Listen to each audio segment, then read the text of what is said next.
Olá, sejam muito bem-vindos ao Direto da Fonte, o programa de entrevistas da Arco Advice. Meu nome é Daniel Marques, jornalista da Arco, e comigo hoje a Melissa Fernandes, também nossa setorista de Congresso Nacional. Hoje nós vamos entrevistar o deputado Joaquim Passarinho, que é presidente da Frente Parlamentar do Empreendedorismo, que, como a gente vinha conversando aqui, é uma frente que tem crescido muito e tem conseguido ali atuar nos principais temas econômicos importantes aí para a economia do Brasil. Então, deputado, muito obrigado por ter aceitado o nosso convite. E eu já vou emendar na primeira pergunta, falando justamente sobre o papel da Frente Parlamentar do Empreendedorismo, que tem atuado em conjunto com outras frentes, como a Frente de Comércio e Serviços, até a Frente da Agropecuária. Só que a gente tem notado que muitas vezes essas frentes têm encampado alguns embates que parecem colocar elas no campo da oposição, que a gente sabe que elas representam alguns interesses setoriais, mas que a aparência, para quem vê de fora, é que elas estão no campo da oposição. Eu queria que o senhor falasse um pouquinho sobre o papel dessas frentes e como o senhor vê esse posicionamento. Bom, primeiro, obrigado pelo convite, Daniel, Melissa. Prazer estar aqui conversando com vocês, falando um pouco da atuação. Eu venho falando para algumas pessoas que precisam vir mais a Brasília, porque a ideia que eles têm do Congresso e às vezes dos parlamentares é de pouca atuação. E vocês que são aqui setoristas, principalmente, sabem o que a gente faz aqui, o trabalho extra plenário que a gente faz aqui. E estou falando isso para reforçar a importância que as frentes parlamentares, de uns 2 anos para cá, têm tomado dentro do Congresso Nacional. Você sempre via falar dos partidos, das comissões, mas as frentes ainda vinham rateando nessa importância. Fora a frente parlamentar da agricultura, que já é mais antiga, mais estruturada, se criaram outras frentes. A nossa é uma frente que tem 2 anos e meio ainda, é a mais nova de todas, do empreendedorismo, tem a do comércio e serviço, mas essas frentes, por não serem partidárias, você tem deputados de todas as matizes políticas, de direita, de esquerda, de oposição, de situação. Nós tentamos tirar um pouco o campo ideológico das discussões e em cima dos temas. A nossa frente do empreendedorismo, ela acaba ganhando uma amplitude um pouco maior, porque quando você fala em empreendedorismo no Brasil, você está falando de tudo. Para você empreender nesse país, você empreende no comércio e no serviço, você empreende na agricultura, você empreende em diversas áreas que estão afeitas a outras frentes parlamentares. E aí acontece que este ano, nós, em vez de termos trabalhos independentes, cada frente fazendo o seu trabalho, nós começamos a ter um entrosamento entre os presidentes de frente, tentando pegar aqueles temas que unem a todos nós, principalmente na área econômica, e tentamos trabalhar isso junto. Isso talvez possa aparentar que a frente faz um trabalho de oposição. Não é isso, é porque a frente estão sendo hoje a voz dos setores que estão afetados. Quer dizer, setores que se acham afetados pela reforma tributária. Como não conseguiram guarida na conversa com o governo, procuram as frentes para ter voz. Então nós acabamos dando voz a esses setores que trazem dados. Lógico, as frentes não são irresponsáveis para ir também colocando qualquer coisa em pauta, mas vocês que acompanham aqui entendem que a gente tem feito debate, trazido as pessoas para conversar e a partir daí tentado dar essa voz a esses segmentos que não são ouvidos ou que estão sendo prejudicados por ações, principalmente na área econômica do governo. E temos alguns temas que estão muito na pauta hoje em dia. Então, isso tem fortalecido as frentes, tem dado um protagonismo para as frentes nessas discussões. As frentes têm conseguido, logicamente, através da mídia, que tem conseguido, através de nós, essas informações, essa discussão, e temos conseguido algumas vitórias e fazer o governo entender que o governo pode muito, mas não pode tudo. Entendi. Vou pegar o gancho que o senhor comentou a respeito da reforma tributária. É um ano muito importante para a reforma. Estamos preparando aí para fazer as leis complementares para regulamentar a proposta. Quais são os principais pontos de maior preocupação do setor produtivo em relação às leis complementares? Olha, o que a gente tem se preocupado muito, primeiro, o governo lançou 19 temas. Nós puxamos uma reunião aqui na frente do empreendedorismo, convidando todas as frentes para estar juntas e a sociedade civil, os escritórios, quem tenha feito essa matéria, para que a gente possa, ao mesmo passo que o governo está tentando trabalhar e mandar uma proposta ao Congresso, a gente possa ter uma também. Então, estamos em todas as frentes que o governo criou. E criamos uma comissão a mais, que seria uma comissão da não cumulatividade de impostos, que é uma das coisas que mais nos preocupa. Porque nós falamos que essa reforma ela tem um ganho, que é a não cumulatividade de impostos. Só que isso não pode estar só no papel, isso tem que estar na prática. Nós temos que nos preocupar nessas leis complementares de evitar que haja cumulatividade de impostos. Então, nós queremos uma comissão a mais. E a preocupação maior que nós estamos é em cima de 2 setores que são os mais empregos nesse país, que é serviço, depois comércio, principalmente serviço, que nós achamos que está sendo muito penalizado na reforma. Então, estamos preocupados com o tamanho dessa alíquota, né? Preocupados com as exceções, né? Acho que tem coisas que precisam estar nas exceções, mas nós precisamos entender que cada vez que nós vamos excetuar um setor, nós estamos mexendo na alíquota principal para cima. Então, nos preocupa muito isso, principalmente, pode dizer, o setor de serviço e depois de comércio, que são os que mais empregam nesse país. Eles vão ter, na nossa opinião, pela moldura que foi construída, vão ter uma carga tributária altíssima. Então, por isso que nós temos outras coisas complementares. Nós temos insistido com a desoneração da folha. Por quê? Porque nós achamos que, desonerando a folha de pagamento, você compensa um pouco mais esses setores que vão ser mais atingidos com a reforma tributária, porque também são os setores que mais empregam. Então, se você contrapõe isso, se você balanceia isso, eu acho que você dá uma cara mais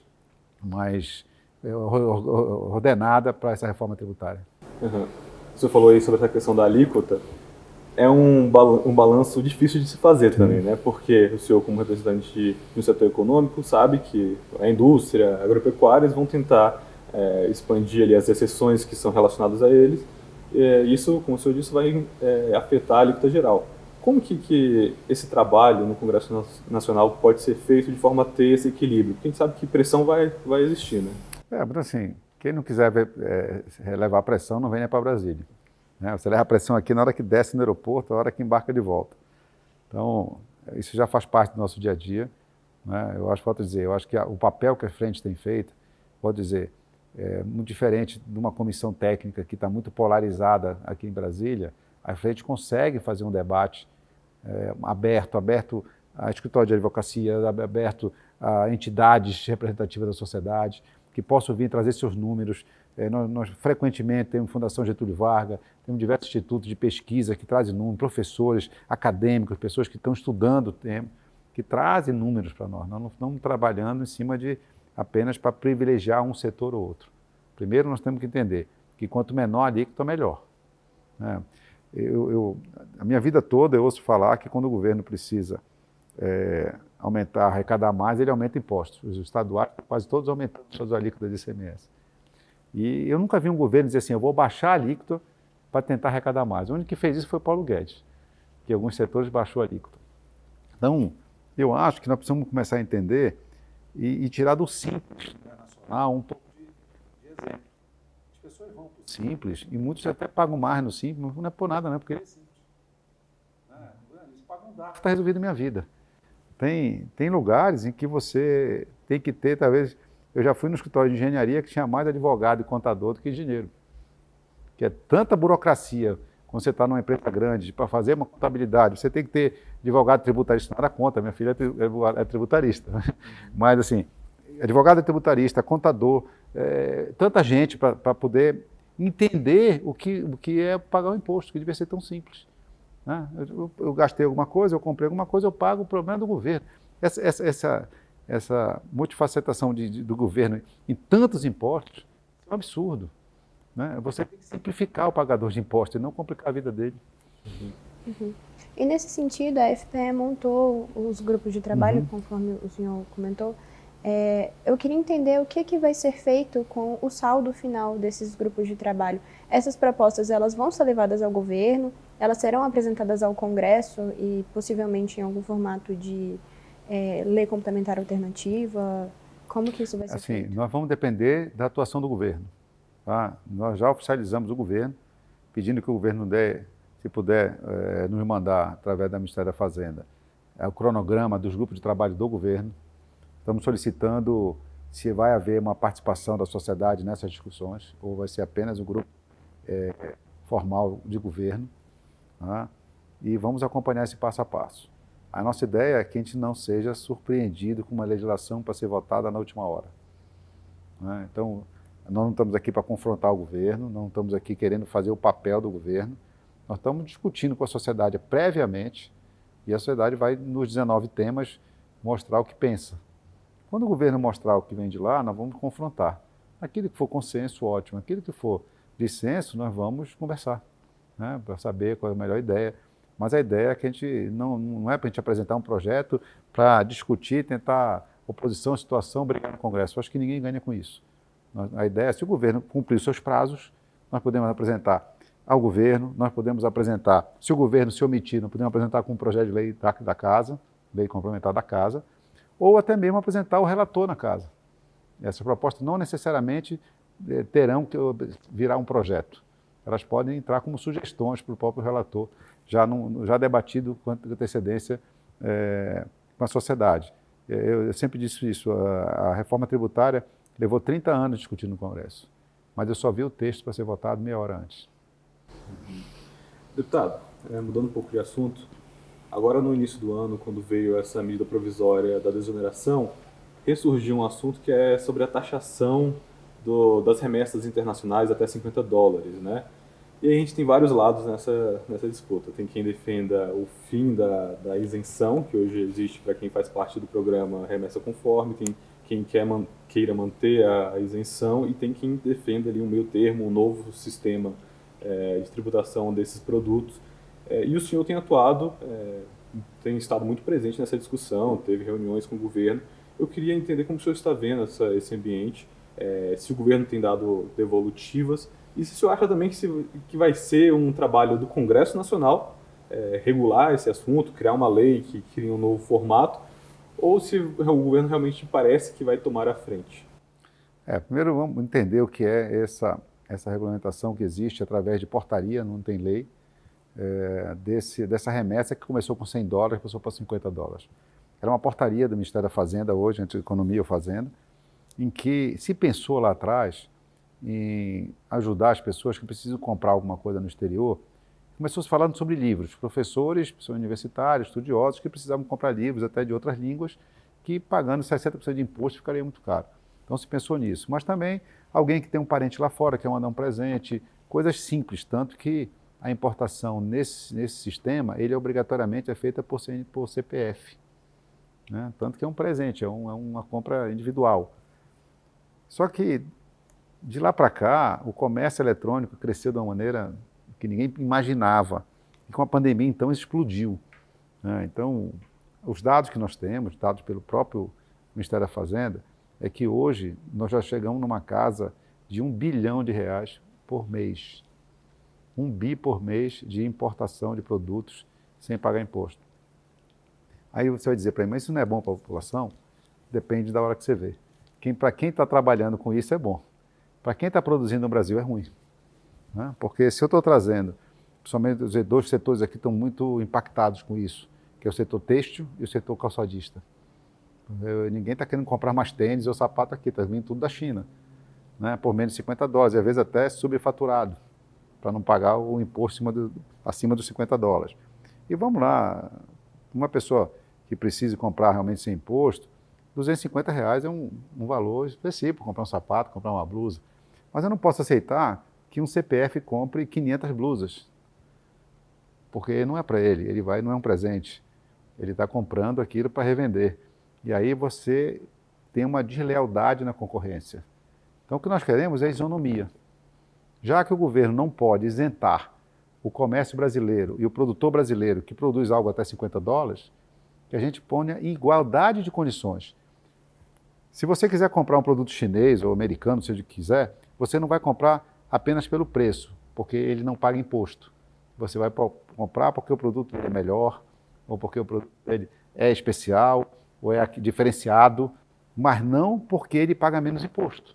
Porque talvez esses que estão defendendo o Estado que existe hoje estejam pedindo isso porque estão desempregados, e talvez estejam desempregados porque a indústria calçadista, a indústria têxtil, o próprio comércio, de modo geral, está sentindo dificuldades, né, e não está empregando. Então, a nossa ideia não é acabar com isso, a nossa ideia é regulamentar para que os presentes, que essas compras individuais, elas possam continuar sendo feitas, mas que esse sistema não seja o sistema para burlar o fisco, para burlar e atrapalhar o mercado nacional. Não sei se eu consegui me fazer entender. Sim, o senhor acha que vai ser o Congresso? Pois é, que vai... aí isso, como eu te falei, feito por portaria. Nós acreditamos, nós defendemos, estamos discutindo com o governo, tivemos várias reuniões com o Ministério aqui na frente e até no próprio governo essa semana, de que seja feita por portaria, porque é uma portaria. Então basta o governo revogar a portaria atual, que é livre, né, sem nenhuma restrição, e colocar uma nova portaria dando essas restrições. Mas o governo, na nossa opinião, está com medo de pagar um preço político sobre isso. E está querendo dividir com o Congresso. Não tem um problema disso, estamos acostumados. Né? Eu só acho que sim, a nossa opinião principal é que, num primeiro momento, o governo deveria tentar regular no decreto, e isso vai, na hora que regular, isso sempre vai aparecer alguém que está escapando por um lado, ou alguém que está sendo afetado pelo outro, e a gente possa amadurecer isso num projeto de lei.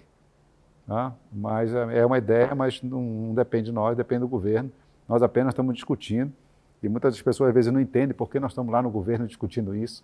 E estamos discutindo porque nós estamos defendendo a indústria nacional, o emprego no Brasil e a livre concorrência. Mas quando eu falo em livre concorrência, ela tem que ser em igualdade de condições e não em desigualdade como existe hoje. Ainda dentro desse assunto, a gente está enxergando algumas rusgas entre governo e Congresso, e é um ano curto por conta de eleição municipal. Eu queria entender politicamente se há clima para um projeto a respeito desse tema ainda nesse ano. Primeiro, você foi muito gentil em falar algumas. Né? Eu acho que tem muitas rusgas aparecendo. O discurso dos dois presidentes, mas principalmente do presidente Lira, mostrou as rugas estão muito além de ser algumas, são várias. Né? Por falta de, eu acho, pelo que a gente ouve falar dentro do Congresso, eu não sou da base do governo, de falta de cumprimento de acordos. Isso leva, na minha opinião, o governo está trabalhando de uma forma errada, achando que o Congresso não é o mesmo Congresso de 20 anos atrás. O Congresso de lá para cá se empoderou. Né? Hoje, qualquer deputado sabe a força que tem. Né? O deputado não precisa do governo para liberar suas emendas, são impositivas. Antes, você precisava estar lá, ajoelhando no pé do governo para liberar suas emendas, hoje elas viraram impositivas. Hoje, o Congresso cada vez mais se apodera mais do orçamento. Aí vai dizer, mas os deputados estão tirando orçamento de cima de um governo. Não estão partilhando, quem executa é o governo. Nada o deputado executa. O deputado está apenas dizendo onde ele quer entrar. Mas as grandes temas não vão passar pelo governo. Passo. Quem mais distribui coisa pequena é o governo federal. Quem mais distribui ambulância, quem mais distribui ônibus, quem mais distribui coisinha pequena é o governo federal, que faz esse trabalho que não deveria fazer. Só para dar um exemplo, tem uma cidade, que é a minha cidade do coração, lá no Marajó, Afuá. Poucos conhecem, mas tem muita reportagem. É uma cidade que é em cima de palafitas, a gente chama de Veneza, Marajoara, e as pessoas só andam de bicicleta. Não tem moto, não tem carro, não tem nada, só tem bicicleta. Há uns anos atrás, a Afuá ganhou 2 ônibus. E foi uma complicação porque o prefeito devolveu o dinheiro dos ônibus. Quase ele é inelegível porque ficou com o dinheiro muito tempo. Mas por que o governo federal manda 2 ônibus para Afuá? Porque não conhece. O governo federal não tem essa condição de atender, de certa forma, mandar uma ambulância para a Transamazônica, uma ambulância Fiatzinho, nada contra a Fiat, mas uma ambulância pequenina. Não vai passar na chuva, tem que ser tracionado. Então o governo não tem essa expertise. Os deputados estão lá na ponta, eles sabem o que fazer, eles não vão dar uma ambulância onde não vai poder andar, não vão dar um ônibus onde não precisa.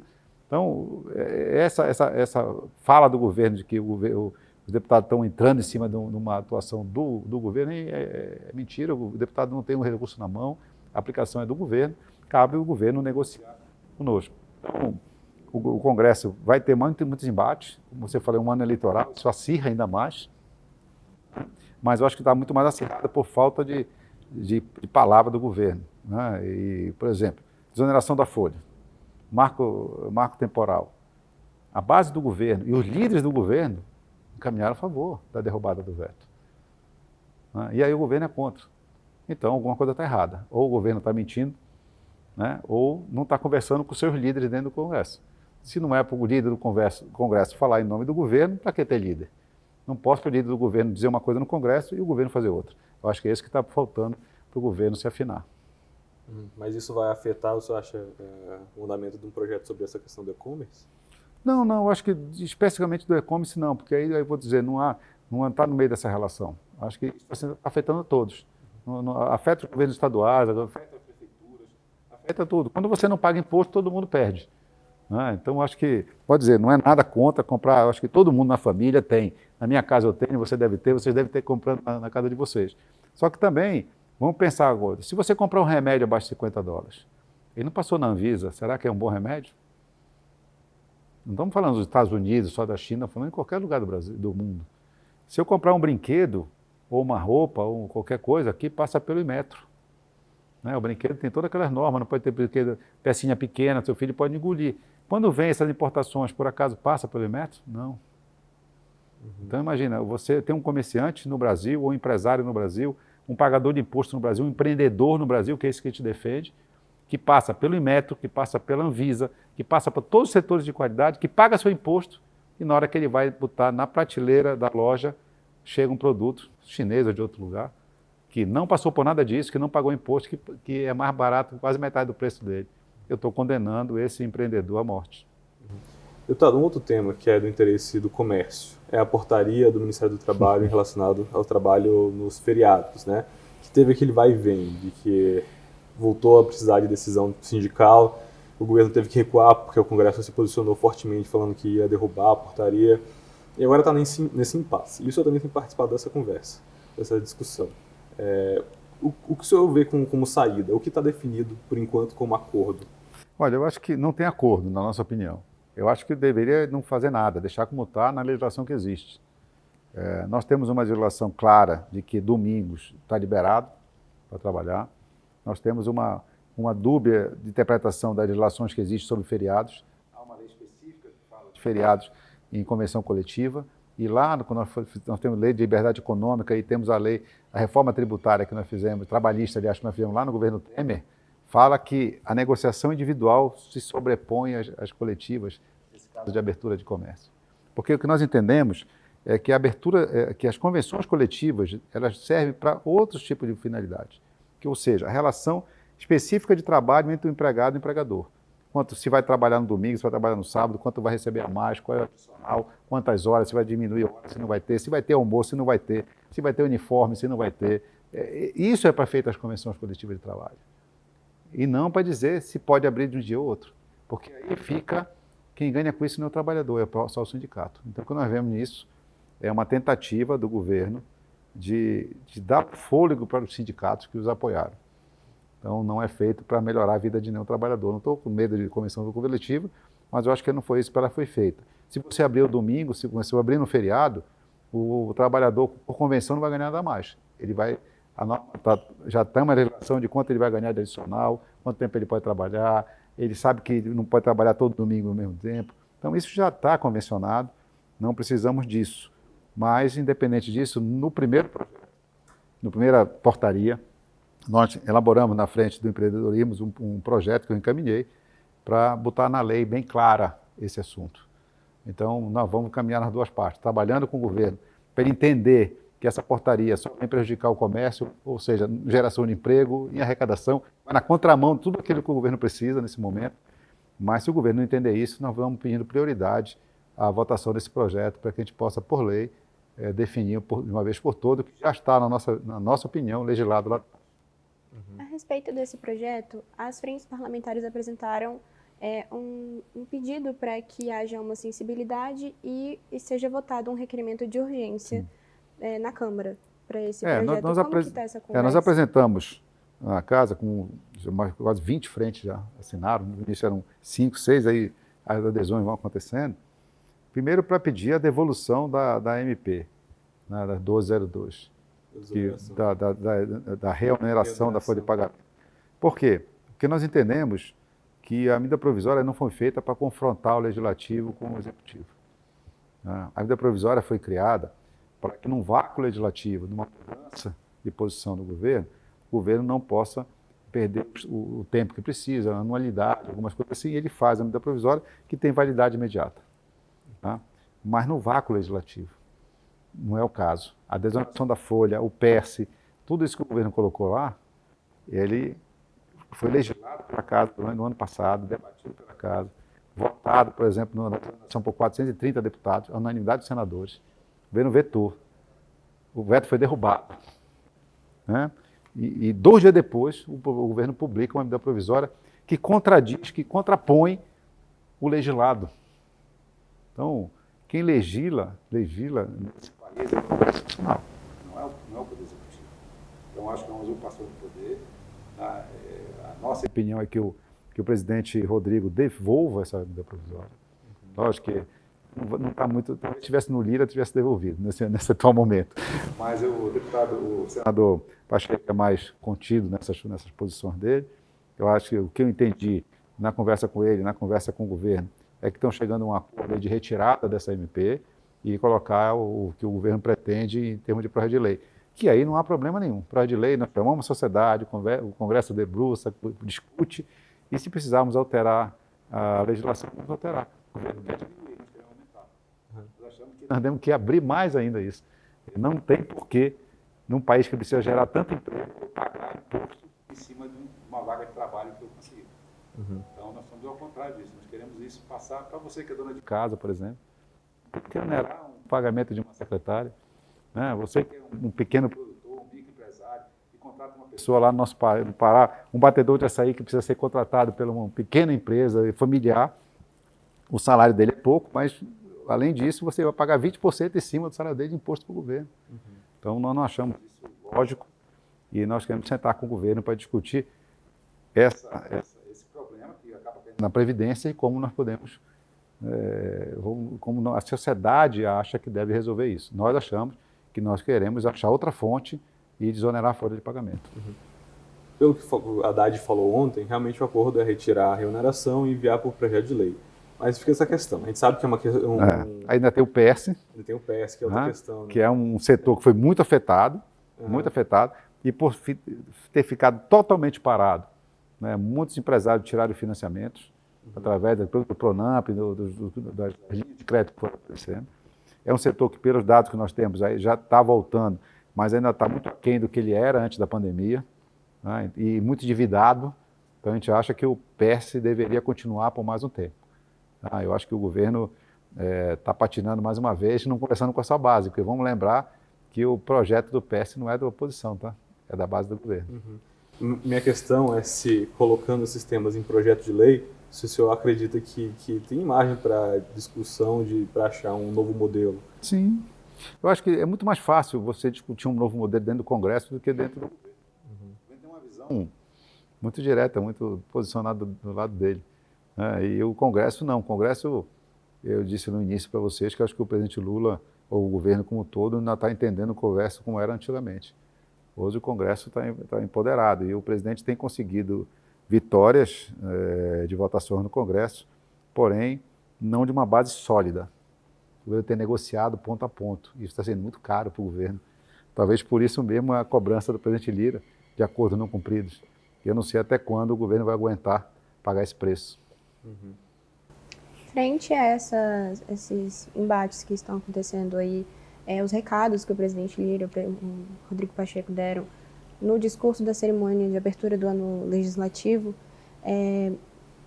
como o senhor está avaliando essas pautas que o governo precisa encampar pela saúde econômica e essa dificuldade das principais lideranças de acatarem? É porque o governo, assim, quando você precisa equilibrar suas contas, você que é dona de casa, você que tem um escritório, você tem que equilibrar suas contas, receita e despesa. Né? Se eu tenho uma despesa cada vez subindo mais, eu tenho que arrecadar mais, ou diminuir minha despesa. O problema é que o governo não pensa assim, o governo só pensa em aumentar a despesa, e para isso está correndo atrás de caixa, porque ele só pensa em aumentar a despesa. Nós temos 2 ministérios lá praticamente trabalhando o aumento de arrecadação, e o resto só querendo gastar. Então, essa conta não vai fechar. Na sua casa não fecha, no seu negócio não fecha. Uma empresa que tiver, um comércio estiver vendendo qualquer coisa na rua, ele não pode gastar mais do que ele não pode gastar mais do que arrecada, ele vai quebrar. Então, nós vamos quebrar se não continuarmos dessa maneira. Nós estamos falando aí de 140 bi de déficit no passado, só para 230. Porque é déficit do governo anterior. Papo furado. Então, o governo deixa débito para o outro. Ou por acaso o Bolsonaro não pagou nada do governo passado? Lógico que pagou. Então, o governo teve, inclusive, aportes a mais, não só daquilo que foi autorizado, mas vários fundos que nós deixamos aí, a legislação para que esses fundos que estão perdidos há anos e anos, fossem incorporados pelo governo. Por mais de 26 bilhões ainda entrou no caixa do governo. Então, o governo está numa ânsia de arrecadar para tentar cobrir buracos feitos por promessas de campanha. Então, esse que é o problema. Nós não aceitamos essa ânsia de arrecadar e arrecadar. Então, eu acho que o governo precisa começar a qualificar seu gasto. Aí entra uma outra discussão, reforma administrativa. Precisamos enfrentar isso. Nós não vamos votar no ano eleitoral? Não, mas se nós não começarmos a discutir isso agora, nós não vamos chegar a ponto nenhum. Talvez abrindo a discussão esse ano e o debate esse ano, depois, no ano que vem, a gente possa votar, porque nós precisamos ver o tamanho do Estado que nós queremos e, principalmente, a eficiência do gasto público. Eu acho que nós temos muita ineficiência, né? E não pode jogar na costa só do pagador de imposto. Então, nós precisamos fazer o dever de casa. Eu acho que a reforma administrativa é esse dever de casa. Mas essa proposta que foi mandada pelo Bolsonaro, não estamos falando nisso. Ninguém está falando de PL 32. Estamos falando de uma reforma administrativa que possa qualificar o servidor público. O grande problema é esse. Primeiro, alguém conhece alguém demitido por um PAD, no serviço público? O PAD leva 10 anos. E depois a justiça manda voltar. Agora, como é que eu gratifico, como é que eu pago, como é que eu remunero melhor um servidor melhor que o outro? Como qualquer iniciativa privada faz. Vou dar um exemplo bem claro. Se eu tenho um médico que vai na UPA e faz 30 cirurgias no mês, o outro vai pouco lá e só faz 2. Eles ganham a mesma coisa. É justo? Como é que eu pego na área da educação, uma escola, com todos os seus servidores, porque eu acho que é tudo um conjunto, né? E você consegue levar para o IDEB lá para cima, qualificar entre as melhores escolas, melhor ensino. E a mesma escola do lado, às vezes no mesmo bairro, tem um IDEB lá embaixo, uma qualidade de ensino lá embaixo. Mais a merendeira, mais o servidor, mais o professor e o diretor ganham igual. Como é que eu qualifico isso aqui? Como é que eu reconheço no bom servidor? Como é que o servidor se acha prestigiado por ser um bom servidor? Isso não existe na legislação. Nós precisamos ajeitar isso. Desculpa, Daniel. O presidente Arthur Lira fez uma sinalização em relação à reforma tributária. Administrativa. Administrativa. O senhor falou que talvez não haja espaço... Esse ano. Seria isso, para votar esse ano. Por causa, muito mais, não pela eleição, muito mais pelas leis complementares da tributária. Entendi. Tá? De votação. Mas eu acho que é uma pauta que nós levantamos ano passado, o presidente Arthur tinha falado sobre isso, voltou a falar, então nós vamos aproveitar esse mote do presidente que está com a vontade. Eu acho que abrir uma comissão na casa, abrir o debate, eu acho que não é um debate fácil, é um debate longo para se fazer. O país ainda é um país das corporativismo, muito corporativo o Brasil, né? Principalmente essas categorias que ganham mais, tem uns sindicatos muito fortes, muito corporativos aqui. Então nós precisamos abrir, não é contra, não estou aqui pedindo para demitir servidor, eu não sou contra servidor, não é isso. Pelo contrário, eu quero reconhecer e pagar melhor o bom servidor. A minha questão é que no próximo ano o presidente Lira não vai estar mais na presidência. Eu queria entender como que os parlamentares, de modo geral, enxergam esse termômetro, porque é uma pauta bem sensível dentro do parlamento. Eu acho que quando se fala na tese, ninguém é contra. Lógico que eu tenho a minha maneira de ver, o PT tem a dele, né? Mas eu acho que são coisas que têm que ser enfrentadas. Assim como o comércio abrir o feriado, tem que ser enfrentado. Então são temas e eu acho que nós nesse congresso que nós estamos agora, é um congresso que não está fugindo desses temas. Vamos para lá, eu estou aqui no 3º mandato, mas nós estamos falando dessa reforma há 30 anos e nesses últimos 8 anos aí, eu acho que se fez mais do que nos últimos 30. Por bem ou por mal, mas se fez. Não se botou no tapete. Este talvez algo que o presidente Lira tem demonstrado, independente de eu gostar dele ou não, independente de eu concordar com ele ou não. Quando ele diz que vai pautar a matéria, ele pauta a matéria. Então, eu acho que isso é uma grande virtude que o presidente Lira tem dito.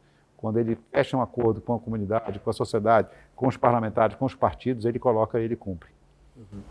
Bom, deputado, batemos aqui nosso tempo combinado. Foi rápido. Quero agradecer em nome dos clientes da Arco Advice. E a casa está sempre aberta. E se você quiser fazer considerações finais.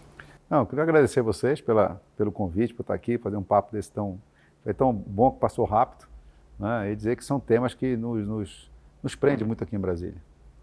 E eu acho que a gente tem feito esse trabalho, temos tentado dar esse dinamismo para frente parlamentar do empreendedorismo, porque tudo que a gente falou aqui morre em cima de uma palavra, empreendedor. Se o Brasil não tiver um olhar diferente para quem, com todo esse arcabouço tributário maluco, né, quase um manicômio que nós temos, com tanta taxa, com tanto imposto, e ele ainda ter coragem de abrir um negócio, nós temos que olhar para esse cidadão, para esse herói, porque ele que mexe com a economia desse país.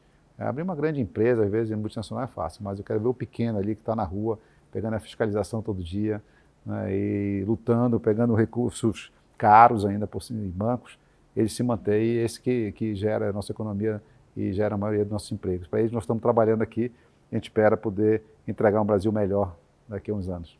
Obrigado, deputado, e obrigado para quem nos acompanhou até aqui. Tivemos alguns probleminhas no áudio, pelo que me falaram aqui, mas acredito que deu para captar o mais importante. E o vídeo, além dos clientes que puderam assistir ao vivo, o vídeo estará disponível no YouTube na sexta-feira. Muito obrigado pela companhia.